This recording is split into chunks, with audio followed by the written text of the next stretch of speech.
Je m'appelle Sophie Dubois. J'ai 42 ans et voici l'histoire de la façon dont ma sœur a appris la leçon la plus précieuse de sa vie. Avez-vous déjà été rabaissé par votre propre famille à cause de vos choix de vie? Si c'est le cas, cette histoire est pour vous. Pendant 15 ans, ma sœur n'a cessé de rappeler à tout le monde que j'avais gâché mon MBA pour devenir l'épouse d'un viticulteur. Mais au mariage de ma fille, devant 200 invités, une vérité a éclaté qui l'a réduite au silence pour toujours. Avant de continuer, veuillez prendre un moment pour aimer et vous abonner, mais seulement si vous appréciez sincèrement cette histoire. Et dites-moi d'où vous regardez et quelle heure il est chez vous. Tout a commencé 3 mois avant le mariage de ma fille Manon. Marc et moi étions dans notre cuisine, révisant la liste des invités une dernière fois quand mon téléphone a vibré. Le nom de Valérie s'est affiché à l'écran. Hâte d'être au mariage, disait son message. J'ai une surprise spéciale prévue pour Manon. Mon estomac s'est serré. Les surprises de Valérie n'étaient jamais de simples surprises. Le matin du mariage de Manon est arrivé avec un soleil parfait de Provence, filtrant à travers les oliviers du domaine viticole. Notre lieu, le domaine de la Treille, était magnifique avec ses collines vallonnées et ses rangées soignées de vignes s'étendant vers le mont Ventoux au loin. Des chaises blanches disposées en rangées parfaites, des bouquets de lavande marquant chaque allée. Tout était exactement comme Manon l'avait rêvé. Marc m'a serré la main lors de notre dernière vérification. « Arrête de t'inquiéter pour Valérie », a-t-il dit, lisant dans mes pensées comme toujours. C'est le jour de Manon. Mais à 14 heures, 1 heure avant la cérémonie, la Tesla de Valérie a remonté le chemin de gravier. Elle en est sortie dans une robe de créateur qui coûtait probablement plus que notre hypothèque mensuelle. Son mari Thierry la suivait, mal à l'aise dans son costume sur mesure. « Sophie. » Valérie m'a fait une bise volée, son parfum écrasant. « Oh là là, comme c'est rustique. » Je suppose que c'est charmant à sa manière. Elle a jeté un coup d'œil à la grange où la réception aurait lieu. Très authentique. Très toi. J'ai forcé un sourire. Manon adore cet endroit. Bien sûr, ma chérie. Elle a grandi avec des goûts simples. Les yeux de Valérie ont balayé ma robe, une élégante mais modeste robe bleu marine que j'avais trouvée chez un grand magasin en promotion. C'est ce que tu portes? Avant que je puisse répondre, elle s'est tournée vers la coordinatrice du mariage. Je dois parler à la personne qui s'occupe des discours. J'ai quelque chose de spécial prévu pour ma nièce. La coordinatrice m'a regardée avec interrogation. J'ai hoché la tête, bien que ma poitrine se soit serrée. Valérie a sorti une enveloppe de son sac à main, épaisse et couleur crème. Ceci est la première partie de mon cadeau, a-t-elle dit en la brandissant mystérieusement. La deuxième partie viendra pendant mon toast. Je ne savais pas alors que son cadeau allait tout changer. Alors que les invités commençaient à arriver, Valérie s'est postée près de l'entrée comme une hôtesse d'accueil non officielle, s'assurant que tout le monde la remarque. Oui, je suis venue de Paris. Je l'ai entendu dire à la colocataire de Manon à l'université. J'ai dû repousser une réunion de conseil d'administration. Mais la famille passe avant tout, n'est-ce pas? Elle a intercepté nos voisins, les Moreau. Oh, vous connaissez Sophie du marché des producteurs. Comme c'est pittoresque. Je n'arrête pas de lui dire qu'elle pourrait faire tellement plus avec ce MBA. Mais certaines personnes préfèrent la vie simple. La mâchoire de Marc s'est serrée alors qu'il ajustait sa cravate, celle que Manon lui avait donnée et qui disait « Papa de la mariée » en petites lettres. Ses mains, marquées de lignes de terre malgré les frottements, tremblaient légèrement. « Laisse tomber » ai-je chuchoté. « Elle recommence » a-t-il marmonné. A ramené ça à elle. Le maître de cérémonie, un jeune homme nommé Lucas, nous a approchés, l'air affolé. « Madame Dubois, votre sœur insiste pour faire un toast spécial. Elle dit qu'elle l'a arrangé avec vous. » Je ne l'avais pas fait, mais Valérie était déjà à nos côtés. Bien sûr, c'est arrangé. Je suis la seule tante de la mariée. J'ai préparé quelque chose d'inspirant pour Manon. Elle a tendu à Lucas une carte de notes. Assurez-vous de me présenter correctement. Valérie Lacroix, directrice marketing senior chez Technova Industries. Lucas m'a jeté un coup d'œil. La cérémonie devait commencer dans 20 minutes. 200 invités prenaient place. Mon père, 73 ans et se remettant d'une opération de la hanche, était aidé par ma mère pour s'asseoir. Ce n'était pas le moment d'une confrontation. D'accord, ai-je dit doucement, mais soyez brève, Valérie. Elle m'a tapoté l'épaule d'un air condescendant. Ne t'inquiète pas, ma sœur. Je sais exactement ce qu'il faut dire. La façon dont elle a souligné exactement m'a glacé le sang. La cérémonie était magnifique. Manon rayonnait en remontant l'allée, sa robe blanche attrapant la lumière de l'après-midi. Son nouveau mari Julien a eu les larmes aux yeux lorsqu'elle a atteint l'hôtel. Même Valérie semblait émue, tapotant ses yeux avec un mouchoir monogrammé. Mais pendant la réception, alors que les invités savouraient leur dîner de la ferme à la table, Lucas a tapoté le microphone. Mesdames et messieurs, avant d'entendre le témoin et la demoiselle d'honneur, la tante de la mariée a demandé à partager quelques mots. Veuillez accueillir Valérie Lacroix, directrice marketing senior chez Technova Industries. Valérie s'est levée, lissant sa robe. Le projecteur l'a trouvée immédiatement. Elle s'était placée à la table d'honneur où tout le monde pouvait la voir. Merci, Lucas. Elle a souri, ses boucles d'oreilles en diamant attrapant la lumière. Vous savez, regarder Manon aujourd'hui me rappelle de regarder sa mère à son mariage il y a 20 ans. Quelques invités ont souri. Cela semblait assez inoffensif. Sophie était si jeune alors, si pleine de potentiel. La voix de Valérie portait parfaitement à travers les haut-parleurs. Fraîchement diplômée de l'EDEC avec son MBA, le monde à ses pieds. Nous avions tous de si grands espoirs. La température dans la pièce a semblé chuter. La main de Marc a trouvé la mienne sous la table. Valérie n'avait pas fini. Alors que Valérie continuait son discours, mon esprit a repensé à 15 ans de moments comme celui-ci. Noël 2010. Un MBA de l'EDEC et tu fais la comptabilité pour des légumes? Elle avait ri, verre de vin à la main, tandis que notre famille élargie écoutait mal à l'aise. Thanksgiving 2015.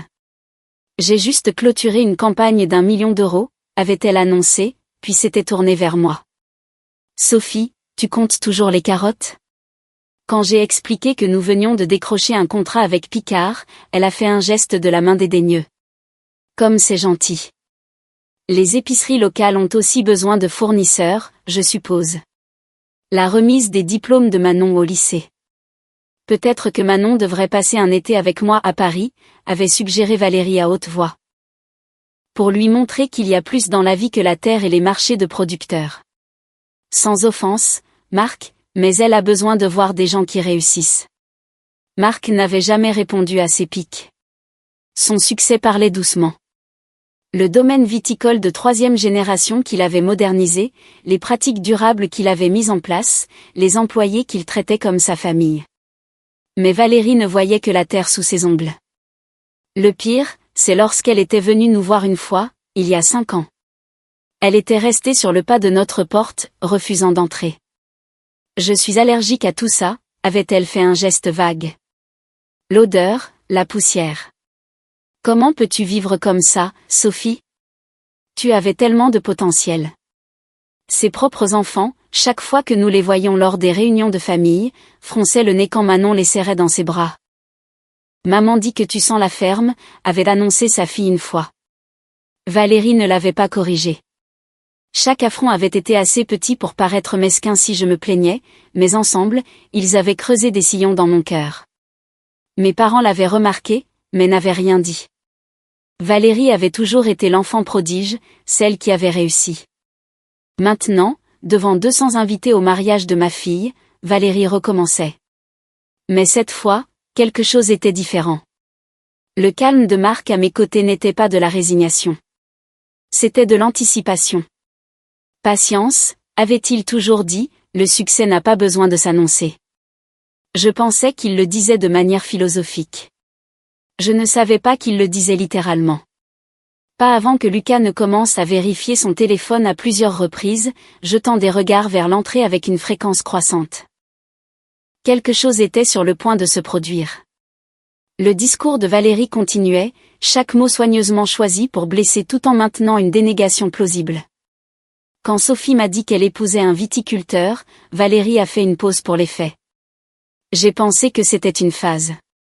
Vous savez, certaines femmes passent par ce truc de retour à la nature. Plusieurs invités se sont agités inconfortablement. Mais 20 ans plus tard, la voici, toujours persévérante. Le premier signe de son mépris était toujours le refus de visiter. En 15 ans, Valérie était venue à notre domaine exactement une fois. Elle avait tenu 10 minutes avant de se plaindre d'allergie et d'attendre dans sa voiture. Quand Manon avait remporté son 4e titre de meilleure apprentie de France à 16 ans, un grand honneur dans notre communauté, Valérie avait décliné la célébration. Je ne fais pas les granges, avait-elle envoyé par SMS. Envoyer des photos. Mais ce n'était pas seulement l'absence. C'était le dédain actif. Quand Manon avait posté son acceptation au programme de gestion agricole de l'AgroParisTech, Valérie avait commenté publiquement « Eh bien, je suppose que quelqu'un doit le faire. Dieu merci, mes enfants visent plus haut. » Le deuxième signe était la façon dont elle avait empoisonné ses enfants contre nous. Noël dernier, son fils avait refusé de manger notre contribution au dîner. Des légumes biologiques rôtis de notre domaine. Maman dit qu'on ne sait pas vraiment ce qu'il y a dans les aliments biologiques, avait-il annoncé. Elle dit que c'est juste du marketing pour les gens qui n'ont pas les moyens de s'offrir une vraie qualité. Sa fille avait été pire. Au 70e anniversaire de notre père, elle avait demandé à haute voix à Manon, « Tu ne veux pas faire quelque chose d'important dans ta vie ? Ma mère dit que ta mère a gâché son éducation. Tu ne veux pas finir comme ça, n'est-ce pas ? » Manon avait pleuré tout le chemin du retour.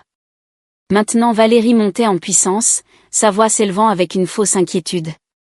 J'espère juste que Manon se souviendra qu'elle n'a pas à se limiter. Que ce n'est pas parce que sa mère a choisi d'eux. Elle a fait une pause, cherchant ses mots. Point reculé de l'ambition que Manon doit le faire. Les parents de Julien ont échangé des regards. Sa mère, une juge fédérale, a levé un sourcil. Son père, un chirurgien pédiatre, a posé son verre de vin plutôt fermement. Marc est resté parfaitement immobile, mais je l'ai remarqué vérifier son téléphone. Un petit sourire jouait sur ses lèvres. Presque l'heure, a-t-il chuchoté. L'heure de quoi ? Si je restais silencieuse maintenant, les dégâts s'étendraient bien au-delà de ce moment. Les épaules de Manon se recroquevillaient déjà. Cette même posture défensive qu'elle avait développée au lycée lorsque les commentaires de Valérie avaient filtré à travers la famille. Elle avait commencé à mentir sur ce que faisaient ses parents, disant à ses amis que son père était dans la gestion agricole au lieu de dire fièrement qu'il était viticulteur. Julien la regardait avec inquiétude. Il s'était déjà disputé à ce sujet. La honte de Manon concernant notre vie, son besoin constant de prouver qu'elle était plus qu'une simple fille de la campagne. Il lui avait fallu 2 ans de thérapie pour s'en sortir, pour se tenir droite lorsqu'elle parlait de rejoindre l'entreprise familiale après l'obtention de son diplôme. Maintenant, Valérie défaisait tout cela devant tous ceux qui comptaient pour Manon. La famille de Marc était assise à la table 3. Son frère et sa sœur qui étaient restés dans l'agriculture, qui avaient bâti leurs propres exploitations prospères. Ils avaient l'air mal à l'aise, embarrassés pour nous. Sa mère, 80 ans et toujours aussi alerte, serrait plus fort sa canne à chaque mot prononcé par Valérie. Mais c'étaient mes parents qui m'inquiétaient le plus. Mon père, qui avait travaillé dans la construction toute sa vie pour nous faire étudier, Valérie et moi, fixait son assiette. Ma mère avait les larmes aux yeux. Ils avaient toujours trouvé des excuses pour Valérie. Elle est juste ambitieuse, disait-il. Ou le succès change les gens. Si je laissais cela continuer, Manon passerait sa lune de miel à s'excuser pour nous. Elle se distancerait du domaine, de la vie qu'elle aimait réellement. La famille de Julien se demanderait toujours quel genre de personne nous étions vraiment. Et Marc, patient, gentil, Marc, méritait mieux que d'être présenté comme un simple viticulteur au mariage de sa seule fille. Valérie parlait toujours. J'ai préparé quelque chose de spécial pour aider Manon à bien commencer sa nouvelle vie. C'est alors que Lucas a pratiquement couru vers le microphone. Ma bataille intérieure faisait rage alors que Valérie tendait la main vers l'enveloppe crème qu'elle agitait. Chaque instinct me criait de me lever pour arrêter cette humiliation publique. Mais cela ne ferait-il pas de moi la sœur folle qui a gâché le mariage ? Celle qui ne pouvait pas prendre une blague ? Valérie avait perfectionné l'art de la dénégation plausible. Chaque insulte enveloppée d'inquiétude. Chaque pic déguisé en conseil. Avant que Manon n'ouvre mon cadeau, a poursuivi Valérie, je veux qu'elle sache que le succès ne consiste pas à se contenter. Il s'agit d'aller plus haut que ses circonstances. Vos circonstances? Comme si notre vie était quelque chose à surmonter. J'ai pensé au diplôme de MBA caché dans le tiroir de mon bureau à domicile, celui que je n'avais jamais accroché parce que Valérie m'avait fait honte de ce que j'en avais fait. Les offres d'emploi que j'avais refusées pour construire quelque chose de significatif avec Marc. Les conférences sur l'agriculture durable où je parlais de planification financière pour les petites exploitations, sans jamais les mentionner à la famille parce que Valérie s'en moquerait. Pendant 20 ans, j'avais choisi la dignité plutôt que la confrontation. Mais la dignité sans limite n'était qu'un comportement de paillasson habillé de beaux vêtements. La meilleure amie de Manon enregistrait les discours. Cela vivrait pour toujours sur les réseaux sociaux si je n'agissais pas. Mais comment pouvais-je l'arrêter sans devenir la méchante? Marc m'a serré la main 3 fois, notre vieux signal pour refais-moi confiance. Lucas était maintenant au coude de Valérie, essayant d'attirer son attention. Mademoiselle Lacroix, je suis désolée, mais nous devons faire une pause. Dans un instant, Valérie l'a renvoyé. C'est important. Manon, ma chérie, ta mère a choisi l'amour plutôt que le succès. C'est gentil. Mais tu n'as pas à faire le même sacrifice. Le mot « sacrifice » planait dans l'air comme une gifle. Puis Lucas a saisi le microphone. Valérie a repris le microphone à Lucas avec un rire qui n'atteignait pas ses yeux. Juste 1 minute de plus, jeune homme. C'est une affaire de famille. Elle s'est tournée vers la foule, son sourire acéré comme du verre. Où en étais-je? Ah oui, l'avenir de Manon. Elle a brandi l'enveloppe. À l'intérieur, il y a un chèque, mais surtout, une lettre d'introduction à mon PDG. Parce que, contrairement à certaines personnes, je crois qu'il faut ouvrir des portes, pas les fermer. L'accent mis sur certaines personnes en me regardant directement n'était pas subtil. Vous voyez, a continué Valérie, sa voix douce comme du sirop. Tout le monde n'a pas besoin de végéter à 22 ans avec un MBA qu'ils n'utiliseront jamais correctement. Manon, ma chérie, tu es jeune. Tu n'as pas à suivre les traces de ta mère. Tu n'as pas à te contenter d'eux. Elle a fait un geste vague vers la grange, le domaine viticole. Point la table de notre famille. La mère de Julien a halté. Plusieurs téléphones sont sortis. Les gens enregistraient. Je veux dire, c'est admirable, vraiment. Le ton de Valérie suggérait que c'était tout sauf cela. Sophie a trouvé un homme simple avec des rêves simples et a décidé que c'était suffisant. Mais Manon, tu as été élevée pour vouloir plus, n'est-ce pas? Même si ton environnement ne l'a pas toujours encouragé. Le frère de Marc a commencé à se lever, mais sa femme l'a retenu. Quand je vois Marc, a poursuivi Valérie, se donnant maintenant en spectacle, je vois un homme honnête, travailleur, le sel de la terre, comme on dit, le genre de personne qui nourrit la France. Un travail important. Vraiment, quelqu'un doit le faire. La condescendance dégoulinait comme du miel d'un couteau. Mais Manon, ma chérie, tu as des options. De vraies options. Tu n'as pas à te limiter au marché de producteurs et aux étals de fruits. Tu pourrais vivre dans une vraie ville, travailler dans un vrai bureau, gagner de l'argent. Le visage de Manon était passé du rouge au blanc. Julien lui tenait fermement la main. Alors, voici mon cadeau. Valérie a commencé à ouvrir l'enveloppe. Lucas a pratiquement crié dans son propre microphone. Mesdames et messieurs, je suis tellement désolée d'interrompre, mais nous avons une annonce spéciale. La pièce a éclaté en chuchotements gênés. 200 invités ont soudain trouvé leurs assiettes, leur téléphone ou le plafond fascinant, n'importe où sauf le désastre qui se déroulait à la table d'honneur. À la table des anciens de l'EDEC, mes anciens camarades de classe ont échangé des regards complices. Le docteur Nathalie Chen, maintenant directrice financière d'une entreprise du CAC 40, a secoué la tête lentement. Elle avait essayé de m'embaucher 3 fois au fil des ans, et je l'avais refusé à chaque fois. Je me demandais si elle comprenait enfin pourquoi j'avais été réticente à entrer dans ce monde. Est-elle ivre? J'ai entendu quelqu'un chuchoter. C'est tellement inapproprié, a dit une autre voix. Pauvre Manon.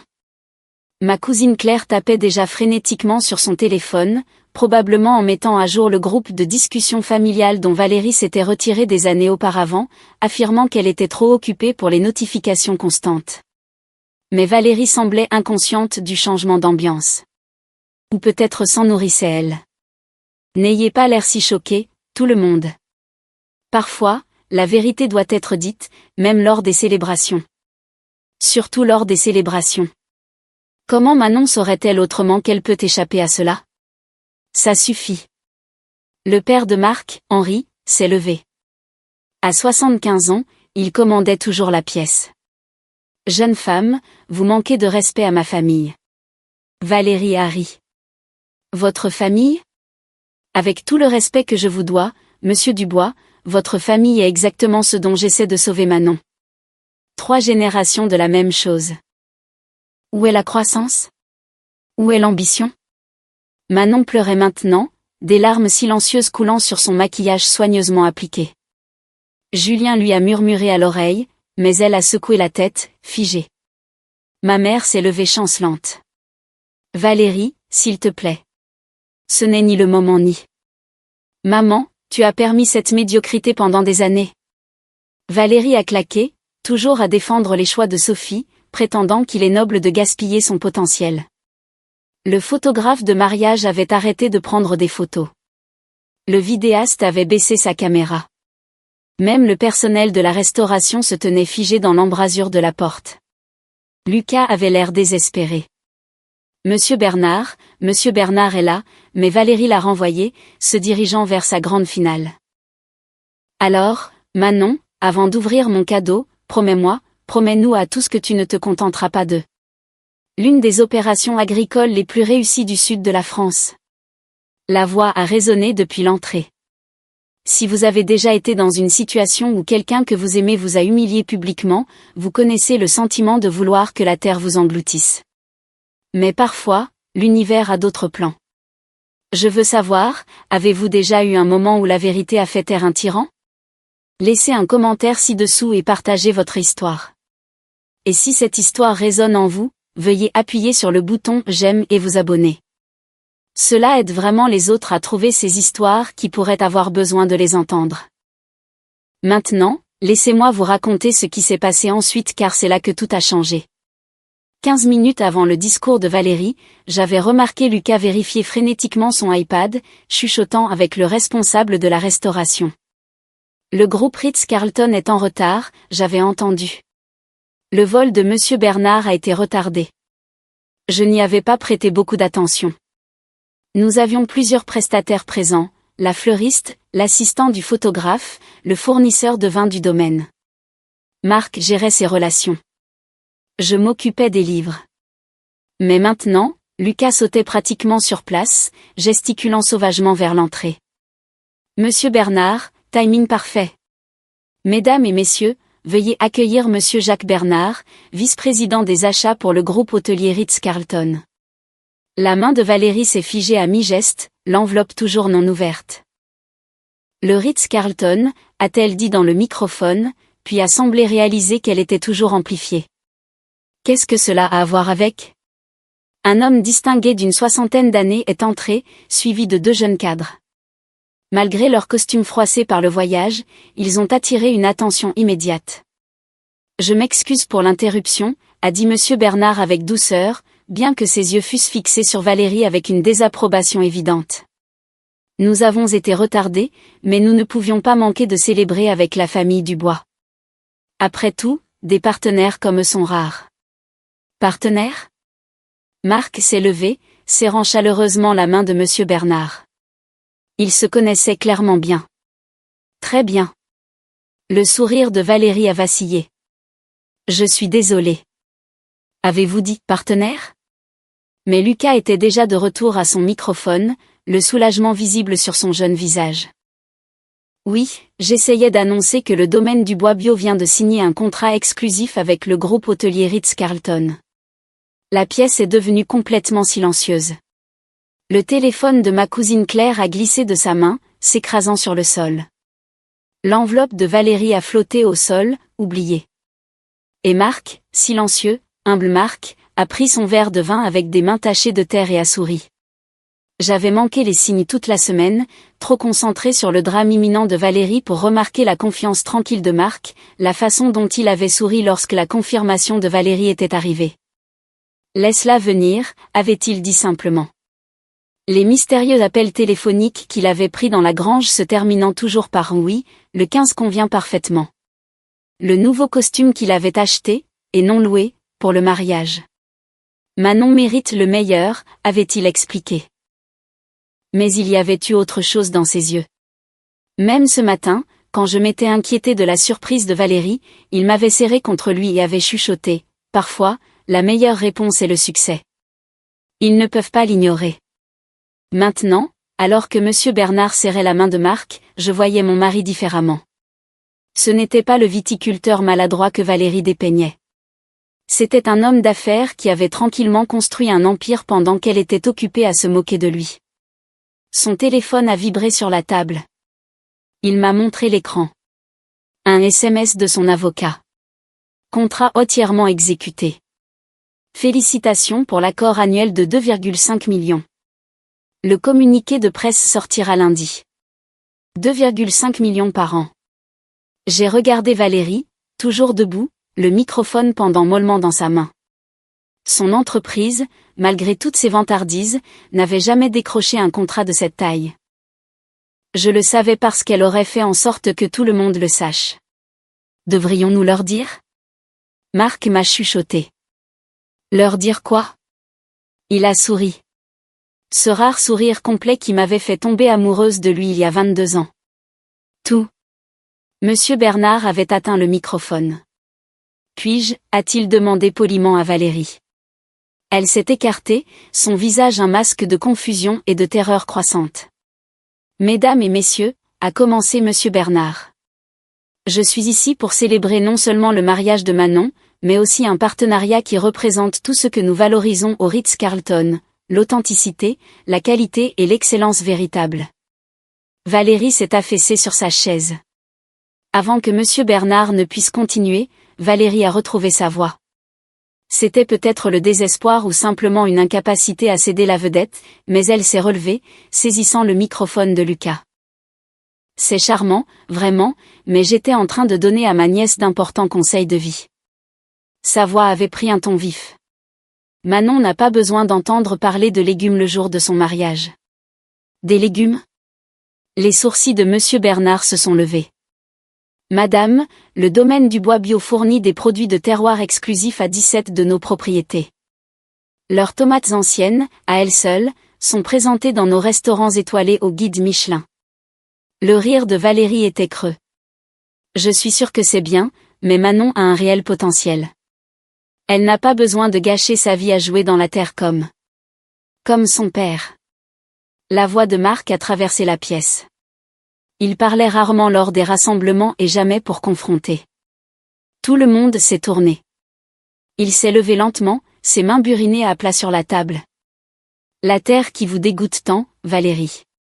Elle nous a rapporté des millions. Le domaine que vous ne visitez pas. Il emploie 43 personnes à l'année. La vie dont vous pensez que Manon devrait s'échapper. Elle l'a fait étudier sans dette et a financé tout ce mariage sans toucher à sa fiducie. Fiducie. Le visage de Valérie est devenu blanc. Quelle fiducie ? Celle que j'ai mise en place quand elle avait 5 ans, a dit Marc calmement. Juste après avoir décroché notre premier grand contrat, vous savez, à l'époque où vous étiez encore stagiaire, à dire à tout le monde que je ne ferais jamais rien. La pièce était si silencieuse que l'on pouvait entendre la fontaine du domaine à l'extérieur. Mais s'il vous plaît, a continué Marc, sa voix calme mais ferme, continuez à dire à notre fille qu'elle devrait avoir honte de ses origines. Dites-lui d'être comme vous, à fond dans l'endettement, 3 hypothèques sur un Penthouse, louant des voitures que vous ne pouvez pas vous permettre, tout cela pour maintenir une image. Comment osez-vous ? Votre mari me l'a dit, a dit Marc simplement. Thierry a demandé des conseils financiers le mois dernier. Il semble que votre entreprise ne se porte pas aussi bien que votre Instagram ne le suggère. Les mains de Valérie tremblaient. L'enveloppe, son grand cadeau, gisait oublié sur le sol. Manon s'est levée, sa voix petite mais claire. Tante Valérie, s'il te plaît, arrête. Le silence qui a suivi était suffocant. 200 invités ont retenu leur souffle, témoins d'un genre de drame familial généralement réservé à la télé-réalité. Valérie est restée figée, sa robe de créateur ressemblant soudain à une armure de costume qui s'était fissurée. Sa bouche s'est ouverte et fermée, mais aucun mot n'est sorti. Pour quelqu'un qui avait toujours une remarque cinglante prête, le silence était assourdissant. La mère de Julien, la juge fédérale, a posé sa serviette avec une précision délibérée. Le petit geste a eu l'effet d'un marteau de juge qui tombe. Thierry, le mari de Valérie, avait la tête dans les mains à leur table. Leurs 2 adolescents fixaient leur téléphone, espérant probablement disparaître. Mon père s'est levé avec difficulté, s'appuyant lourdement sur sa canne. Valérie, a-t-il dit doucement, mais sa déception a résonné à travers la grange. Ta mère et moi t'avons mieux élevé que ça. Elle s'est tournée vers lui, désespérée. Papa, j'essayais juste de... D'essayer juste de quoi? D'humilier ta sœur? De faire honte à ta nièce? De détruire un mariage? Sa voix s'est brisée. Qu'est-ce qui t'est arrivé, ma chérie? C'est alors que Manon a bougé. Ma fille silencieuse, qui voulait plaire à tout le monde, est allée droit vers Valérie et lui a doucement retiré le microphone des mains. Tante Valérie, a dit Manon, sa voix plus forte maintenant. Je n'ai pas honte de mes origines. Je rejoins l'entreprise familiale parce que je le veux, pas parce que je le dois. J'ai un fonds fiduciaire qui pourrait payer n'importe quelle vie que je choisis. Mais je choisis celle-ci. Elle s'est tournée pour s'adresser à la pièce. Je choisis de travailler de mes mains. Je choisis de nourrir les gens. Je choisis de construire quelque chose de réel, pas seulement un profil LinkedIn. Quelques invités ont commencé à applaudir, mais Manon a levé la main. Attendez, a-t-elle dit. Il y a autre chose que tout le monde devrait savoir. Lucas était déjà en mouvement, courant pratiquement maintenant avec son iPad. Mademoiselle Dubois, dois-je? Manon a hoché la tête. Allez-y, Lucas. Il s'est éclairci la gorge, sa jeune voix portant une autorité surprenante. Mesdames et messieurs, avant de continuer, il y a une autre annonce concernant le domaine du bois bio.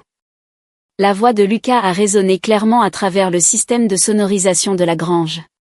Mesdames et messieurs, c'est un honneur pour moi d'annoncer que l'intégralité du menu biologique de ce mariage, chaque légume, chaque herbe, chaque fleur comestible, a été fournie par le domaine du bois bio, le partenaire agricole exclusif du groupe hôtelier Ritz-Carlton pour ses propriétés du sud de la France. Il a fait une pause, laissant cela faire son chemin. Les tomates anciennes de votre salade sont servies dans 3 restaurants étoilés au guide Michelin. Les micro-pousses sont acheminées chaque semaine vers les propriétés de Paris, Lyon et Nice. Les carottes de terroir que vous venez de déguster. Elles ont une liste d'attente de 6 mois. Monsieur Bernard s'est avancé, sa présence imposante. Si je peux me permettre, a-t-il dit, prenant le microphone de Lucas avec une aisance habituelle. Le domaine du bois bio n'est pas seulement un fournisseur. Ce sont des pionniers. Les méthodes d'agriculture durable de Marc Dubois sont étudiées par les universités agricoles de tout le pays. Son programme de restauration des sols a remporté 3 prix environnementaux et le modèle de planification financière innovant de son épouse Sophie pour les petites exploitations. Il est désormais enseigné à l'école de commerce de l'EDEC.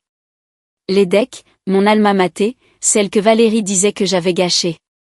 En fait, a poursuivi Monsieur Bernard en regardant directement Valérie, nous venons de signer un contrat annuel de 2,5 millions d'euros avec le domaine du bois. C'est notre plus grand partenariat agricole de l'histoire de l'entreprise. Nous ne nous associons pas avec de simples agriculteurs, mademoiselle Lacroix.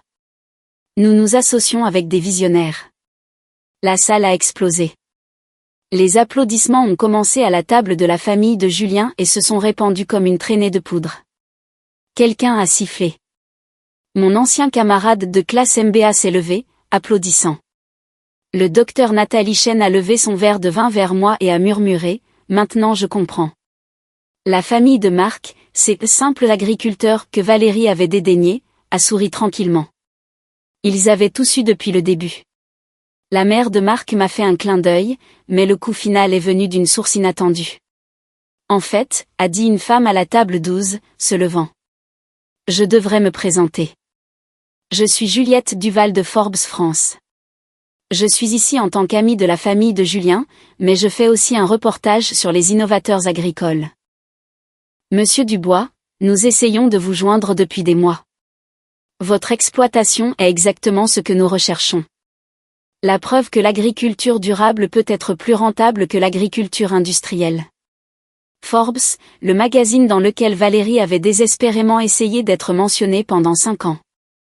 Les jambes de Valérie ont semblé lâcher. Elle s'est affaissée sur sa chaise, l'enveloppe crème toujours sur le sol, oubliée et sans importance. La valeur du contrat est du domaine public, a ajouté Monsieur Bernard, gentiment mais fermement. Il n'est donc pas nécessaire de spéculer ou d'embellir. Le domaine du bois a gagné chaque centime par son excellence, pas par des soirées de réseautage ou des présentations PowerPoint. La pique à l'encontre du monde de Valérie était subtile mais indubitable. Manon a ramassé l'enveloppe tombée et l'a rendue à sa tante. Merci pour le cadeau, tante Valérie. Mais j'ai déjà tout ce dont j'ai besoin. Le visage de Valérie a traversé des émotions comme un feu de signalisation cassé. Rouge d'embarras, blanc de choc, vert de nausée. Son maquillage parfaitement contourné a semblé se fissurer sous le poids de son humiliation. Je n'ai pas, a-t-elle balbutié, mais les mots sont morts. Que pouvait-elle dire? Qu'elle ne savait pas que son beau-frère dédaigné était millionnaire? Qu'elle s'était moquée de personnes qui pouvaient les acheter et les vendre 10 fois? Thierry s'est finalement levé, se déplaçant aux côtés de sa femme. Nous devrions partir, a-t-il dit doucement. Non. La voix était celle de la mère de Marc, Marguerite Dubois. À 80 ans, elle parlait rarement lors des rassemblements, mais quand elle le faisait, tout le monde écoutait. Valérie a besoin d'entendre ça. Elle s'est levée prudemment, son fils se précipitant pour la soutenir. Jeune femme, je vous ai regardé rabaisser ma famille pendant 15 ans. Vous avez traité mon petit-fils de ringard parce qu'il faisait partie des jeunes agriculteurs. Vous avez dit à ma petite-fille qu'elle ne compterait jamais si elle restait en Provence. Vous avez agi comme si l'argent gagné en ville était d'une certaine manière plus propre que l'argent gagné de la terre. La voix de Marguerite a pris de l'assurance. Mon mari a construit ce domaine de ses propres mains pendant la dépression. Mon fils l'a modernisé sans perdre son âme. Et Sophie, la femme que vous dites avoir gâché son éducation, elle l'a transformée en un empire. Qu'avez-vous construit, Valérie? À part des dettes et des illusions. Les mots de la vieille femme ont frappé comme des flèches précisément lancées. La mère de Julien, la juge fédérale, s'est levée ensuite. Si je puis me permettre, a dit la juge Bernard, sa voix portant l'autorité d'innombrables salles d'audience. J'avais initialement des inquiétudes quant au mariage de mon fils dans une famille d'agriculteurs. Je pensais, comme vous, mademoiselle Lacroix, que l'agriculture était d'une certaine manière inférieure. Mais j'ai appris quelque chose. L'authenticité ne peut être ni achetée ni simulée. Les Dubois l'ont. Vous, madame, ne l'avez pas. La journaliste de Forbes tapait rapidement sur son téléphone, le soulevant occasionnellement pour enregistrer. Cela serait partout d'ici lundi.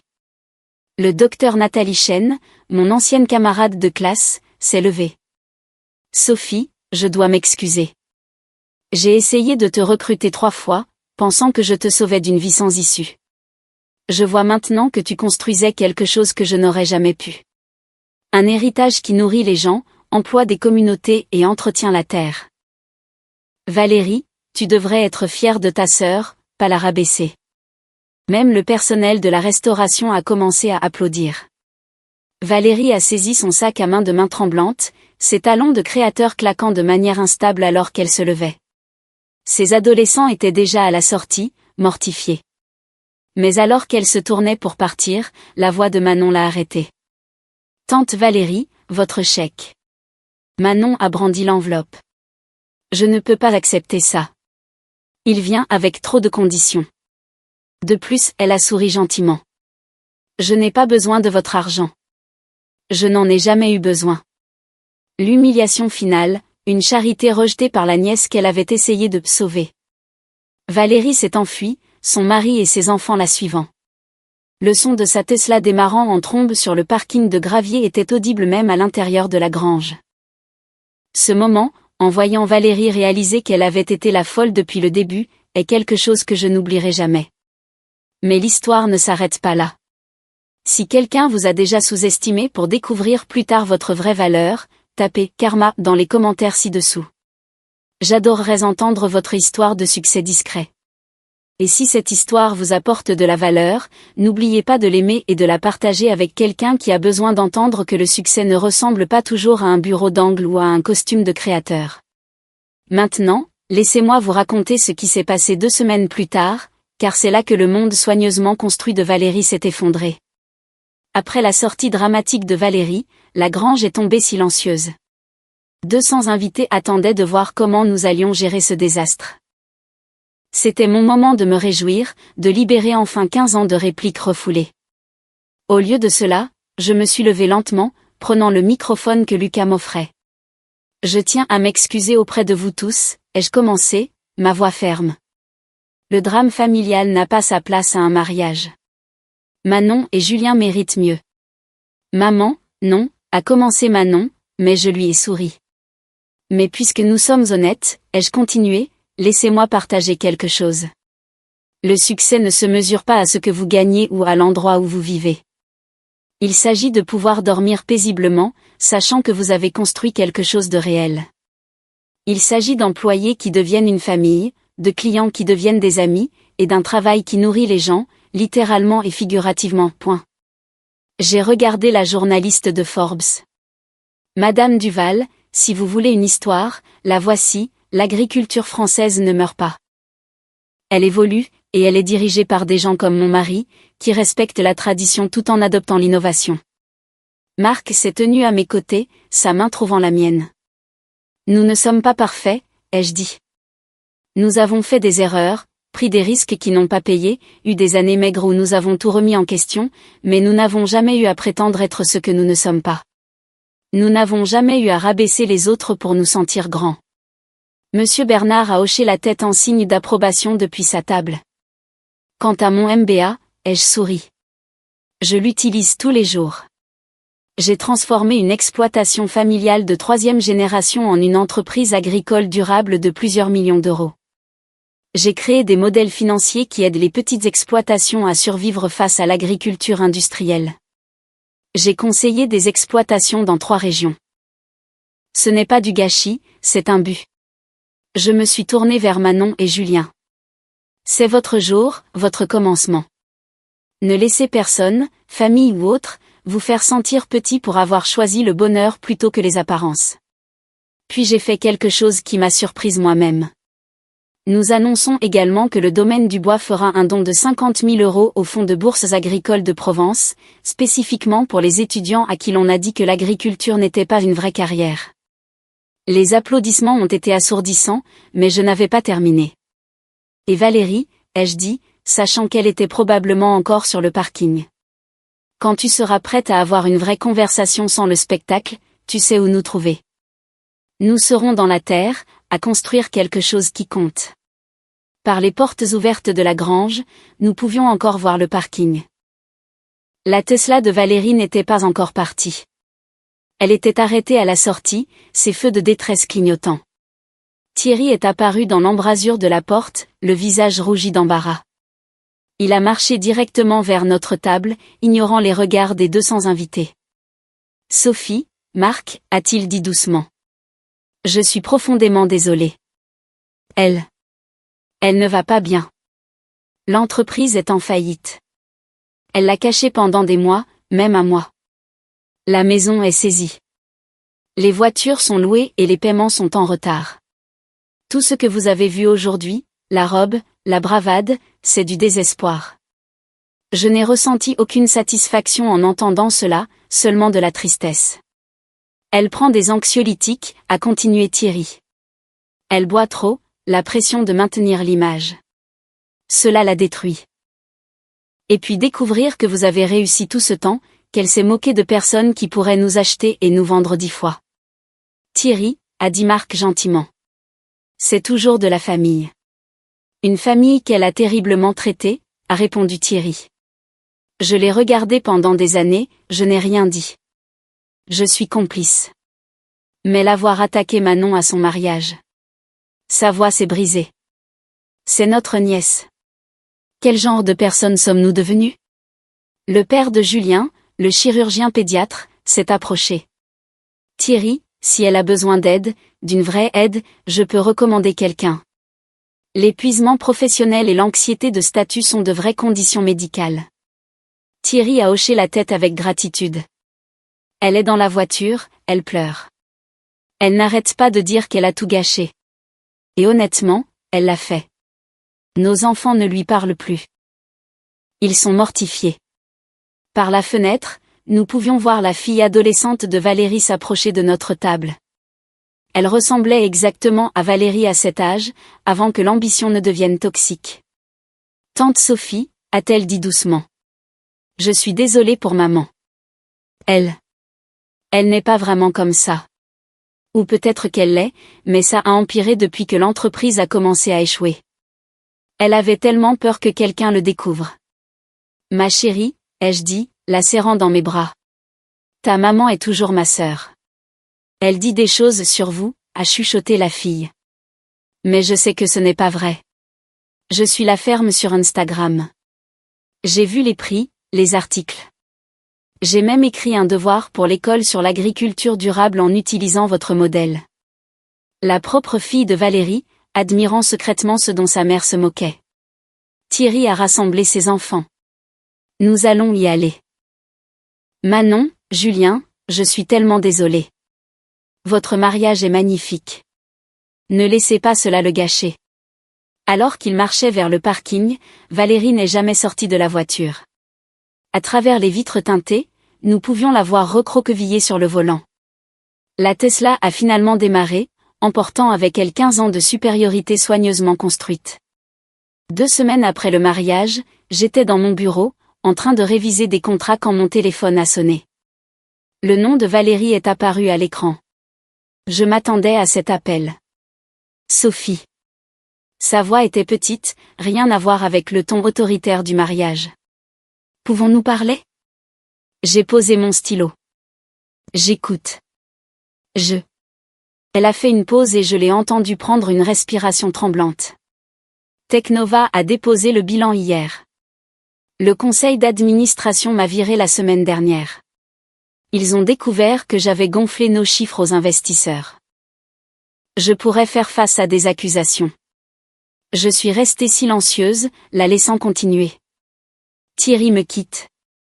Il dit qu'il ne peut plus me regarder me détruire. Les enfants restent avec lui. Ils ne veulent même plus me regarder. Sa voix s'est brisée. J'ai tout perdu, Sophie. Tout ce qui comptait pour moi. De quoi as-tu besoin, Valérie? J'ai besoin, a-t-elle sangloté. J'ai besoin de 50 000 € juste pour couvrir les frais de justice pour éviter la prison. Je sais que je n'ai pas le droit de demander. Je sais ce que j'ai fait à toi, à Marc, à Manon. Mais tu es ma sœur, et je n'ai nulle part où aller. 50 000 €, le montant exact que nous avions donné au fonds de bourse.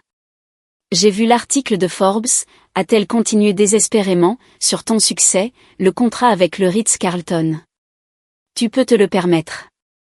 Je te rembourserai. Je jure que je ferai n'importe quoi. Je travaillerai à la ferme. Je m'excuserai publiquement.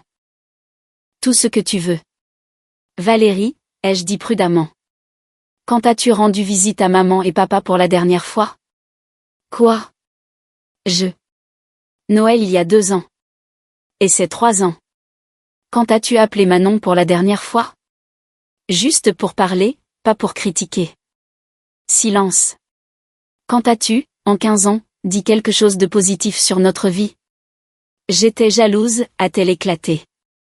C'est ce que tu veux entendre? J'étais jalouse, mesquine et cruelle. Tu avais tout, un amour réel, un but, l'authenticité. J'avais des dettes et des mensonges et un mari qui restait pour les enfants.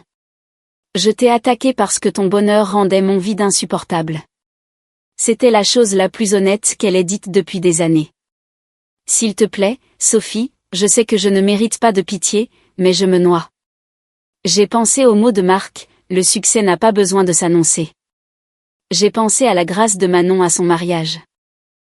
J'ai pensé au fonds de bourse aidant les enfants à qui l'on avait dit qu'ils n'étaient pas assez. Valérie, ai-je dit finalement. Je ne te donnerai pas d'argent. Son sanglot était audible au téléphone. Mais je te donnerai autre chose. Je ne te donnerai pas d'argent, ai-je répété. Mais je te mettrai en contact avec une conseillère financière spécialisée dans la faillite et le redressement. Elle s'appelle Sarah Chen. Nous avons fait les decks ensemble. Elle aide les gens à se reconstruire après une crise financière et elle le fait avec dignité. Valérie est restée silencieuse, traitant cela. Je te donnerai également les coordonnées d'un thérapeute qui travaille sur l'anxiété de statut et la crise d'identité. Le docteur Moreau a aidé Manon quand tes commentaires affectaient son estime de soi. Il est excellent. Sophie, j'ai besoin d'argent, pas. Valérie, tu as besoin de reconstruire ta vie sur quelque chose de réel, pas un autre renflouement qui te permet d'éviter les conséquences. Les 50 000 € disparaîtraient en 3 mois et tu serais de retour ici. Tu me punis. Je brise un cycle, ai-je corrigé. Maman et papa t'ont toujours renfloué.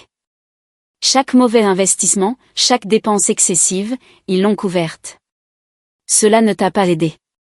Cela t'a permis de continuer. Elle pleurait maintenant. Des sanglots laids qui me rappelaient quand nous étions enfants et qu'elle s'était écorché le genou. Mais je pourrais aller en prison. Sarah t'aidera à négocier avec les procureurs. Si tu es honnête au sujet de tes erreurs, tu obtiendras probablement une probation et une restitution, pas de la prison. Mais tu dois être honnête, Valérie. Complètement honnête. Fini la gestion d'image. Tu as des millions et tu ne veux pas aider ta propre sœur. Je t'aide, juste pas de la manière que tu veux. J'ai cherché les coordonnées de Sarah. Sarah facture sur une échelle mobile. Le docteur Moreau aussi. Je couvrirai ses frais. Ils totaliseront probablement environ 5 000 € sur 6 mois. C'est mon offre. 5 000 € de thérapie au lieu de 50 000 pour me sauver? Oui, parce que la thérapie pourrait réellement te sauver. L'argent ne ferait que retarder l'inévitable. Marc est entré dans mon bureau, ayant entendu la majeure partie de la conversation. Il a hoché la tête de manière encourageante. Il y a une dernière chose, ai-je ajouté. Si tu acceptes cette offre, tu dois t'excuser auprès de Manon. Vraiment t'excuser. Pas un SMS, pas une carte, face à face. Et tu dois être sincère. Elle ne me pardonnera jamais. Tu pourrais être surprise. Manon a plus de grâce que nous deux réunis. Mais c'est à elle de choisir, pas à toi de supposer. Valérie est restée silencieuse si longtemps que j'ai cru qu'elle avait raccroché. Finalement, elle a chuchoté, envoie-moi les contacts. Valérie, quand tu seras prête, vraiment prête, tu seras la bienvenue au domaine. Pas en tant que visiteuse qui nous regarde de haut, mais en tant que famille prête à mettre la main à la pâte. Elle a raccroché sans répondre, mais pour la première fois en 15 ans, j'avais l'espoir que nous pourrions un jour être de nouveau sœurs. 6 mois se sont écoulés depuis cet appel téléphonique. Valérie a accepté l'aide que je lui ai offerte, la vraie aide, pas celle qui la maintenait dans ses travers. Sarah Chen m'a dit que Valérie était la cliente la plus difficile qu'elle ait jamais eue, mais aussi la plus déterminée une fois qu'elle a accepté la réalité. La thérapie avec le docteur Moreau a révélé ce que nous avions tous suspecté. Valérie avait construit toute son identité sur la validation externe. Lorsque cela s'est effondré, elle n'avait plus rien. Mais lentement, douloureusement, elle s'est reconstruite. Elle travaille maintenant, non pas en tant que directrice principale, mais en tant que consultante en marketing pour les petites entreprises. Sa première cliente, une boulangerie familiale à Lyon. Elle m'a appelé en pleurs après sa première journée, disant qu'ils étaient si reconnaissants de son aide. Vraiment reconnaissants, pas seulement impressionnés. Manon l'a rencontrée le mois dernier. Je n'ai pas insisté, je n'ai rien arrangé. Manon a choisi de la contacter après que Valérie lui ait envoyé une véritable lettre d'excuse manuscrite de 3 pages. Elles se sont rencontrées pour un café, juste 1 heure, mais Manon a dit que c'était la première vraie conversation qu'elle ait jamais eue. Elle a posé des questions sur mon travail au domaine, m'a dit Manon après, comme si elle s'y intéressait vraiment. Elle voulait comprendre notre rotation des cultures, nos pratiques de durabilité. Elle a même pris des notes. Les limites que j'ai fixées n'étaient pas cruelles. Elles étaient nécessaires. L'amour ne signifie pas accepter un comportement toxique. La famille ne signifie pas permettre la destruction. Parfois, la chose la plus gentille que l'on puisse faire est de refuser de participer à l'autodestruction de quelqu'un. Marc et moi avons étendu le fonds de bourse. Nous parrainons maintenant 5 étudiants par an, spécifiquement ceux issus de familles où leurs choix de carrière ne sont pas compris ou valorisés. Chacun me rappelle que le succès ne se mesure pas à la hauteur de votre bâtiment, mais à la profondeur de vos racines. Valérie n'a pas encore visité le domaine. Elle n'est pas prête, et nous non plus. La confiance prend du temps à se reconstruire, et certaines blessures ont besoin d'espace pour guérir correctement. Mais elle envoie maintenant à Manon des articles agricoles avec des notes comme « ça pourrait t'intéresser » au lieu de « tu devrais faire ça ». Thierry ne l'a pas quitté malgré sa menace. Ils sont en thérapie, vendent le Penthouse, déménagent dans un appartement modeste. Leurs enfants se rapprochent lentement d'elle, surtout après qu'elle leur ait avoué directement ses erreurs. La vidéo du mariage est devenue virale. Quelqu'un avait diffusé en direct toute la confrontation. Nous avons reçu des centaines de messages de personnes partageant des histoires similaires de membres de la famille qui confondaient la valeur nette avec l'estime de soi. Cela a lancé des conversations sur le succès, l'authenticité et le courage de vivre sans faste. Mais la leçon la plus importante, parfois, la meilleure réponse au mépris de quelqu'un est simplement de bien vivre, sans excuse ni explication. C'est là qu'en est notre histoire aujourd'hui. Valérie apprend que le respect ne s'achète pas, il se gagne. Elle me texte parfois, non pas pour se vanter ou critiquer, mais pour partager de petites victoires, le succès d'un client, une avancée thérapeutique, un moment authentique avec ses enfants. La semaine dernière, elle a envoyé une photo d'un marché de producteurs. « J'ai acheté des tomates bio », a-t-elle écrit. « J'ai pensé à toi. » Ce n'était pas grand-chose, mais c'était honnête. Le domaine continue de prospérer. Nous nous développons pour approvisionner les propriétés Ritz-Carlton à l'échelle nationale. Manon travaille sur un programme d'agriculture durable pour les jeunes agriculteurs. Marc a toujours de la terre sous les ongles. Et je ne voudrais toujours pas que ce soit autrement. Le succès, j'ai appris, ne consiste pas à prouver que les autres ont tort. Il s'agit de prouver que vous avez raison. Il s'agit de construire quelque chose qui compte, même si d'autres ne peuvent pas en voir la valeur. Il s'agit de choisir l'authenticité plutôt que l'apparence, à chaque fois. Et parfois, juste parfois, l'univers offre un moment de parfaite clarté où la vérité se lève devant tout le monde et refuse d'être ignorée. Ce moment au mariage de Manon n'était pas une vengeance. C'était une révélation. Et finalement, cela a peut-être sauvé la vie de ma sœur. Merci d'être resté avec moi à travers cette histoire. Si vous avez déjà dû fixer des limites avec des membres de votre famille toxique, j'aimerais savoir comment vous l'avez fait. Ai-je été trop dur avec Valérie? Pas assez dur? Laissez un commentaire ci-dessous et faites-le moi savoir. Si cette histoire a résonné en vous, veuillez aimer et vous abonner. Partagez-la avec quelqu'un qui a besoin d'entendre que sa valeur n'est pas déterminée par la définition étroite du succès de quelqu'un d'autre. Quelle est votre définition du vrai succès? Je suis sincèrement curieuse de le savoir. Laissez vos réflexions dans les commentaires. D'ici la prochaine fois, rappelez-vous que votre valeur ne diminue pas en fonction de l'incapacité de quelqu'un à voir la vôtre.